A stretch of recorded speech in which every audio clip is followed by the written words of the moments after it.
ഭിന്നശേഷിക്കാരായ കുട്ടികൾ പഠിക്കുന്ന കുന്നംകുളം ചൈതന്യ സ്പെഷ്യൽ സ്കൂൾ വളപ്പിൽ തെരുവുനായ ശല്യം അതിരൂക്ഷം.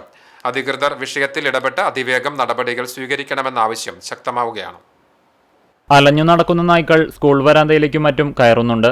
കുട്ടികൾക്ക് സുരക്ഷിതമായി സ്ഥാപനത്തിലെത്താനും വ്യായാമത്തിനും വിനോദത്തിനുമായി പുറത്തേക്കിറങ്ങാനോ പറ്റാത്ത അവസ്ഥയാണ്.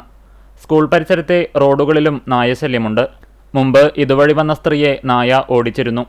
ചില സമയത്ത് നായ്ക്കൾ ആക്രമണ സ്വഭാവം കാണിക്കുന്നതും കുട്ടികളെ ഭയപ്പെടുത്തുന്നുണ്ട്. തെരുവു നായ്ക്കളുടെ ശല്യം തടയാൻ നടപടി ആവശ്യപ്പെട്ട് സ്കൂളിന്റെ ബാലസഹായ സമിതി പ്രസിഡന്റ് അജിത് എം ചീരൻ തൃശൂർ ജില്ലാ ചൈൽഡ് വെൽഫെയർ ഓഫീസർക്കും നഗരസഭാ അധികൃതർക്കും കഴിഞ്ഞ ഏപ്രിലിൽ പരാതി നൽകിയിരുന്നു.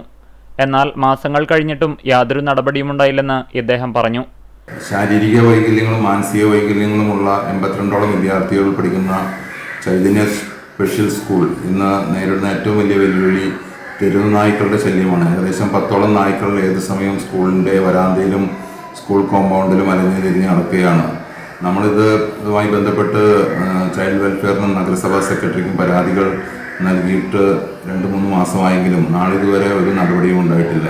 അതുകൊണ്ട് എത്രയും പെട്ടെന്ന് ചൈതന്യയിലെ കുട്ടികളുടെ സുരക്ഷിതത്വത്തിന് വേണ്ടി നായ്ക്കളെല്ലാം ഇവിടുന്ന് പിടിച്ചു കൊണ്ടുപോകണമെന്നാണ് ഞങ്ങൾക്ക് ആവശ്യപ്പെടുവാനുള്ളത്. ഭിന്നശേഷിക്കാരായ 80-ലധികം കുട്ടികളാണ് സ്ഥാപനത്തിലുള്ളത്. അനിഷ്ട സംഭവങ്ങൾ ഉണ്ടാകാൻ കാത്തുനിൽക്കാതെ വിഷയത്തിൽ ഉടനടി നടപടി സ്വീകരിക്കണമെന്നാണ് സ്കൂൾ അധികൃതരുടെ ആവശ്യം.